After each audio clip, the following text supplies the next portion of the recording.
Voilà, donc ça se base toujours sur du vrai. Sauf que c'est transformé en un discours. Et là, s'il n'y a pas un yi aiguisé, un yi affûté, un yi, comme dit Paul-Claude Racamier, avec de l'intelligence et qui n'a pas été engourdi par le poison,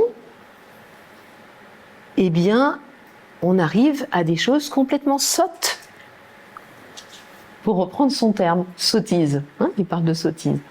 Ça se dit plus aujourd'hui, non? Sottise, ça fait un peu vieux jeu. Hein, et voilà, c'est tout. Donc, en tout cas, à des choses sottes. Ça se base toujours sur quelque chose de vrai. Et puis ensuite, c'est un petit peu transformé. Et du coup, c'est difficile de défaire qu'est-ce qui est vrai, qu'est-ce qui est faux là-dedans. Parce que ça se base sur du vrai.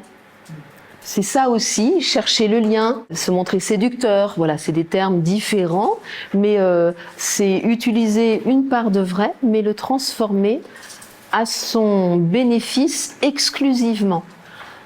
Que ça nous rende service aussi et que c'est un intérêt partagé gagnant-gagnant, c'est un petit peu normal, d'accord ? Voilà. Mais que ce soit exclusivement à son bénéfice et voué à détruire l'autre à moyen ou long terme, c'est ça la particularité de la manipulation pervertie. Une communication, une parole pervertie, inversée. On te fait croire que c'est pour toi alors que ça ne l'est pas. On te ferait croire que c'est vrai alors que c'est qu'à moitié vrai. Pour le plus. Hein. Le yi devient un mental rusé plutôt qu'intelligent. Hein, je mettrais plutôt le mot rusé que intelligent. Mais bon, tout dépend comment on comprend le mot intelligence. Au niveau du rune, eh bien justement cette recherche de lien, le rune va montrer de la sensibilité pour gagner des recrues, hein, pour séduire.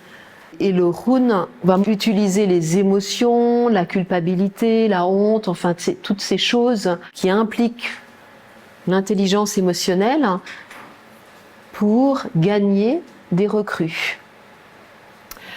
Ce rune aussi qui est supposé refléter son identité propre, son âme, hein, son âme éthérée.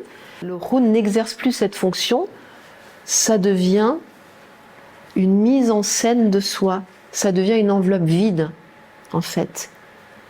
C'est ce que disent les psychologues, les psychanalystes, c'est que dans les personnes qui ont un comportement de manipulation perverse de manière répétée, en fait, c'est des gens qui ont un vide intérieur énorme.